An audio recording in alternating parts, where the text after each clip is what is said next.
Bonjour à tous et bienvenue dans cette nouvelle vidéo d'Instant Pédagogie. C'est donc le troisième numéro. Je vais vous montrer comment adapter à partir d'un cours que vous avez qui est un cours standard ou classique ou conventionnel, appelez-le comme vous voulez, comment passer d'un cours standard à un cours en classe autonome.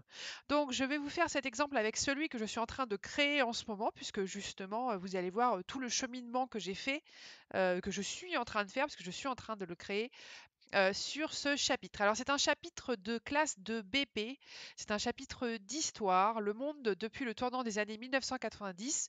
Je pense que c'est un chapitre que vous pouvez totalement adapter à des classes de lycée. Sur la fin, depuis la fin de la guerre froide jusqu'à aujourd'hui avec ce monde multipolaire. D'ailleurs, moi-même, c'était un chapitre que je faisais en lycée quand j'enseignais en lycée à Paris et que j'ai ensuite adapté pour mes classes de BP. Donc voilà, ce que vous avez sous les yeux ici, c'est mon cours classique, standard, conventionnel. Donc le titre, je commence toujours par en guise de prélude, donc ça peut être différents types de questions. Là, c'est à quoi peut vous faire penser ce chapitre. Vous pensez qu'on va parler de quoi? Et souvent les élèves disent ah bah la guerre du Golfe, l'Irak, le 11 septembre, voilà. Ils ont des idées un petit peu comme ça. Mais en guise de prélude peut être aussi une image qui fait penser à quelque chose, etc. Voilà, on a le cours, on a, la problématique, le monde depuis les années 90, depuis notamment la chute, de l'URSS et donc voilà comment il était construit ce cours standard. On avait d'abord une étude de cas sur la guerre du Golfe, donc on avait des documents sur la guerre du Golfe et les élèves devaient, répondre, aux questions. Alors tout d'abord, ils devaient faire des petites recherches internet sur, la guerre du Golfe, refaire une chronologie, chercher donc, qui se battait contre qui, pourquoi et quel avait été le bilan notamment humain. C'est à ce moment-là que un élève faisait un exposé sur Saddam Hussein et la guerre du Golfe. Et puis ensuite, on avait une étude de documents vraiment sur la guerre du Golfe avec donc carte, chronologie, texte, documents, photos, documents statistiques. Et puis donc des questions pour les entraîner à rédiger, puisqu'en classe de BP, ils ont à l'examen une étude de documents qui dure 1 heure et demie. Ils ont 3, 4 documents, des questions assez larges avec on attend quand même des réponses d'au moins 10 lignes et puis souvent un petit paragraphe argumenté en dernière question qui vaut beaucoup de points. Donc voilà ici des questions pour qu'ils puissent s'entraîner. Et puis le fameux, voilà, la réponse argumentée, le paragraphe argumenté pour qu'ils s'entraînent à rédiger. En quoi la guerre du Golfe préfigure-t-elle un nouvel ordre mondial? Et donc il s'entraînait ici à le rédiger. Donc ça, on le faisait en cours, on le faisait ensemble. Euh, le risque quand on fait ça, c'est que bien sûr on se sent bien nous en tant que professeur parce qu'on guide les élèves, mais on a tendance à faire le travail à leur place et à pas leur laisser assez de temps pour vraiment se confronter à la difficulté, de l'exercice. En tout cas, moi je l'ai vécu comme ça, travaillant et en CFA et en soutien scolaire. Je vois bien que quand je fais du soutien scolaire, je laisse l'élève complètement faire et les résultats sont bien meilleurs, alors que quand je suis en classe, j'ai tendance à vouloir gérer l'énergie de la classe et c'est moi qui gère, mais du coup c'est moi qui fait trop et je les laisse pas, assez faire. Et là, ça va complètement changer avec la classe autonome. Deuxième partie, ensuite, vers le nouvel ordre mondial, pareil, une étude de documents avec des questions, une étude d'images, une étude de cartes, pareil, avec des questions. Remettre ici le monde bipolaire, le monde multipolaire entre les deux cartes, laquelle correspond. Voilà, on le fait ensemble en cours. Ensuite, comparer ces deux cartes, expliquer ces deux cartes. Ensuite, on a tout un pan sur l'hyperpuissance américaine, avec pareil des documents. Alors, ce sont des documents que j'ai trouvés sur d'autres sites internet de professeurs qui partageaient ces documents. Ici, voilà, c'était très bien fait, donc j'ai repris complètement voilà, les documents, puis à l'aide des documents, donc expliquer en classant dans un tableau les outils de la puissance américaine. Voilà, ils classent dans le tableau les outils de la puissance américaine. Ensuite, on avait donc le 11 septembre avec la puissance attaquée. Donc on regardait une vidéo, on a un exposé qui est fait par les élèves sur Ben Laden, ensuite le monde multipolaire avec l'émergence des BRICS, des documents, des questions, c'est beaucoup documents, questions, des choses à écrire, expliquer, voilà, un exposé sur Xi Jinping, l'affirmation de la puissance chinoise. On regardait ensuite un document sur l'ONU sur lequel il prenait des notes, une vidéo. Ensuite, on a une partie ici du cours qui réexplique ce que c'est que l'ONU, comment elle a été créée, comment elle fonctionne, les différentes branches de l'ONU. Voilà. L'exposé sur Ban Ki-moon et la fin du chapitre. Donc voilà comment était fait ce chapitre et voilà ce que je vous propose, comment je le transforme en classe autonome. Alors, déjà, première chose, tout ce qui est études de documents, au lieu de les faire ensemble, je leur fais faire seuls en atelier. Pour savoir comment fonctionne vraiment la classe autonome, je vous conseille d'avoir regardé déjà les 2 vidéos précédentes. Donc, je vais leur faire faire en atelier. Je vais prendre exactement la même chose, je vais faire un copier-coller, ça me prend 30 secondes et c'est eux qui vont faire vraiment l'étude de documents seuls à leur table. C'est eux qui vont se confronter à l'exercice. Donc ça déjà c'est la première chose. Quand vous voulez faire une classe autonome, tout ce qui était étude de documents que vous faisiez ensemble en classe avec vos élèves, laissez-les faire, mais transformez-les en atelier. Donc ça c'est le premier point. Deuxième point, tout ce qui est connaissance pure, date, personnage, définition, on le passe en flashcard. Donc ici, date, personnage, définition. Pour les personnages, ce sont les personnages sur lesquels on a des exposés ou les autres personnages.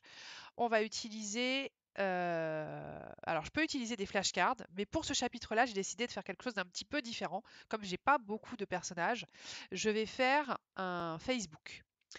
C'est-à-dire que je vais créer une fausse page Facebook et je vais pas mettre le nom, je vais enlever le nom, je vais mettre la photo, et je vais mettre des choses qui leur sont arrivées dans leur vie, comme si c'était eux qui l'avaient créé. Par exemple, je sais pas, pour Saddam Hussein, on peut mettre la date du début de la guerre du Golfe et mettre oh zut, aujourd'hui les Américains vont lancer un ultimatum, vous voyez, comme si c'était lui qui écrivait. Et l'élève doit retrouver ensuite à qui appartient chaque page Facebook. Alors ça, c'est pas une idée de moi, je l'ai vu sur un professeur qui le faisait pour les personnages de la Révolution française et j'avais trouvé ça génial.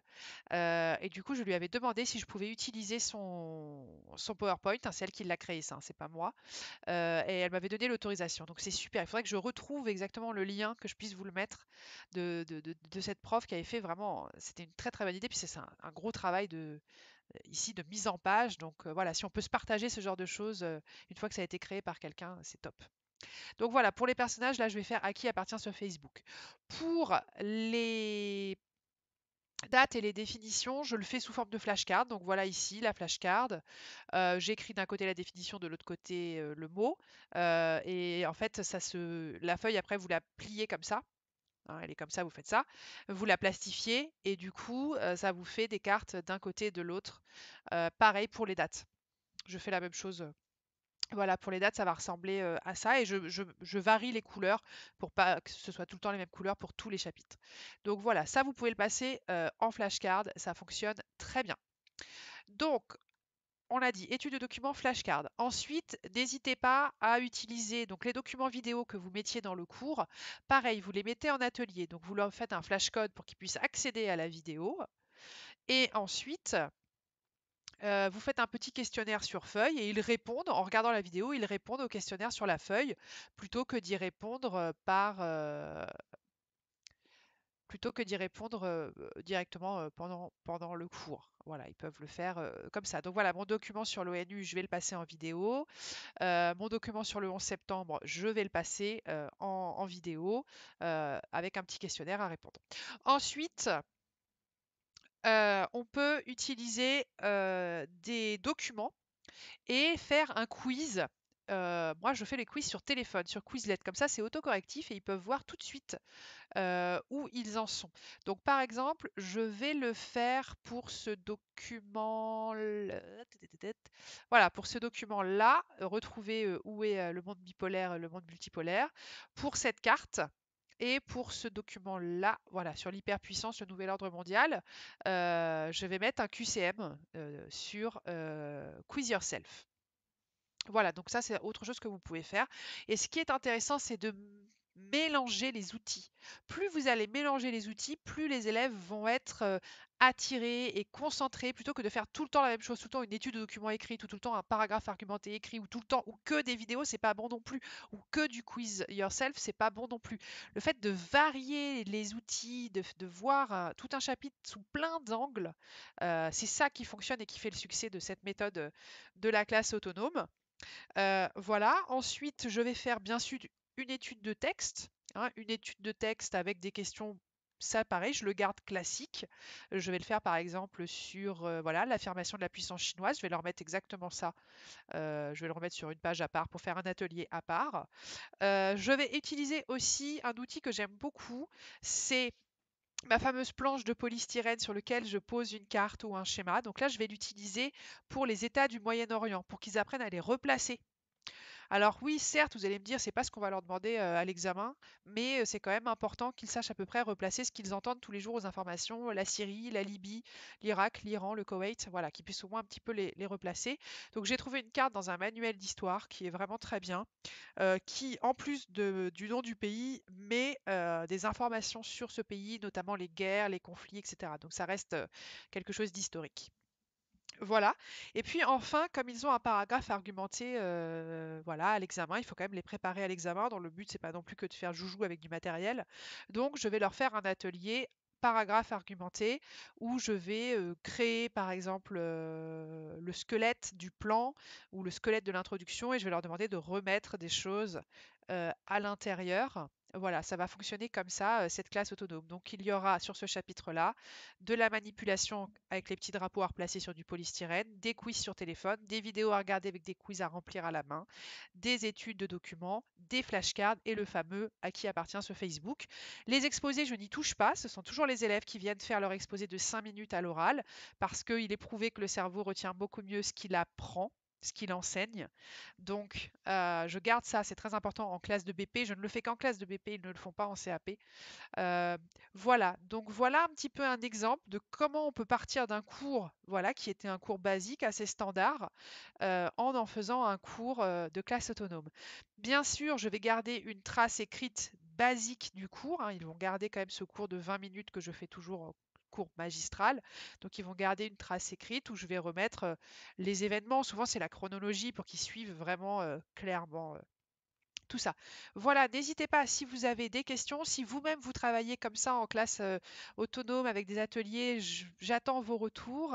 Est-ce que vous avez eu d'autres idées? Est-ce qu'il y a des choses que vous avez testées, améliorées? Voilà, n'hésitez pas. Si vous avez des questions sur des choses que vous ne savez pas faire, par exemple faire des queer codes ou créer des quizlets, des quiz yourself, etc., n'hésitez pas, ça me donnera des idées pour de futures vidéos. Voilà, et bien écoutez, bon courage si vous essayez vous-même de vous convertir à la classe autonome. Si vous testez cela, vous verrez, le tester, c'est l'adopter. Moi, je ne peux plus du tout revenir en arrière, je n'arrive plus à travailler avec ces anciens cours. C'est pour ça que je suis en train de tout transformer en classe autonome. Voilà, ciao.